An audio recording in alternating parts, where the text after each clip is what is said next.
बांग्लादेश पर डोरे डाल रहा तुर्की इस्लामिक नाटो में एंट्री करवाना चाहता है। बांग्लादेश की तुर्की के अखबार ने छापा, बांग्लादेश करे एंट्री। जी हाँ दोस्तों, जब से इस्लामिक नाटो में तुर्की की एंट्री हुई है, इस इस्लामिक नाटो में बहुत सारे देशों को एंट्री करने के लिए तुर्की डोरे डालता हुआ दिखाई दे रहा है।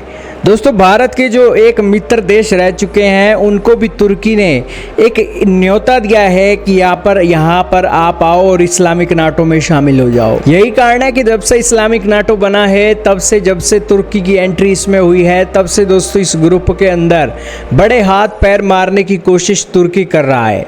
ऐसा लग रहा है कि तुर्की को लाइसेंस मिल गया हो और वो यहाँ पर खलीफागिरी दिखाने में दोस्तों पीछे नहीं है। दरअसल हाल ही में बांग्लादेश भारत के पड़ोसी देश को इस्लामिक नाटो में लाने की तैयारी चल रही है। दोस्तों, एक तुर्की की अखबार है येनी शफाक, जिसने एक विश्लेषण प्रकाशित किया है, जिसके मुताबिक बांग्लादेश की विदेश और सुरक्षा नीति में बड़ा बदलाव आ सकता है, क्योंकि बांग्लादेश तुर्की, पाकिस्तान और सऊदी अरब के उभरते रक्षा ढांचे में शामिल होने की संभावना देख रहा है। येनी शफाक ने कहा कि अभी तक कोई आधिकारिक फैसला तो नहीं हुआ है, लेकिन अगर बांग्लादेश इस तरह के किसी रक्षा ढांचे से जुड़ता है तो यह उसकी विदेश नीति में एक बड़े बदलाव का संकेत होगा। अखबार का मानना है कि बांग्लादेश भारत पर अपनी पारंपरिक निर्भरता कम करते हुए चीन, भारत और पश्चिम के साथ रिश्तों के अलावा एक नया सुरक्षा विकल्प तलाश सकता है। रिपोर्ट में इसे किसी एक देश के खिलाफ सीधा कदम नहीं, बल्कि अपनी रणनीतिक स्थिति मजबूत करने की कोशिश के तौर पर पेश किया गया है। यानी कि तुर्की का मीडिया दोस्तों इन दिनों लगा हुआ है कि इस्लामिक नाटो के ऊपर या तो किसी देश को न्योता भेजे या फिर अपनी मीडिया के चलते ऐसे मन लुभावने ऑफर दे, जिसके चलते वो देश भी इसको लेकर एक सीरियस हो सके। दोस्तों, इस्लामिक नाटो को तुर्की 4 चांद लगाने की तैयारी कर रहा है और इसी बीच दोस्तों भारत के लिए भी वो मुश्किल पैदा कर सकता है।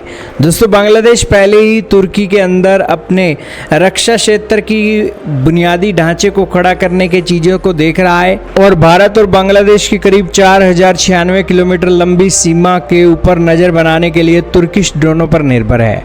यही कारण है कि तुर्की की रक्षा तकनीक और पाकिस्तान का सैन्य अनुभव बांग्लादेश की सैन्य क्षमता को बढ़ाने में एक अहम रोल प्ले कर सकता है।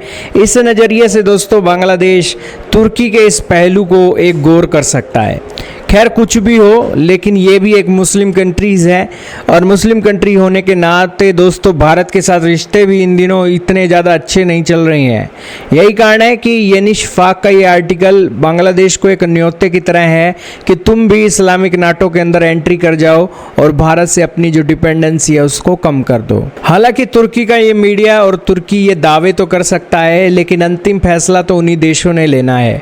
हाल ही में तुर्की ने फजीहत तब भी करवा ली थी जब इजिप्ट ने इस्लामिक नाटो के अंदर एंट्री करने से मना कर दिया था, और अब तुर्की दोस्तों बांग्लादेश में भी कहीं इसी तरीके की फजीहत ना करवा ले।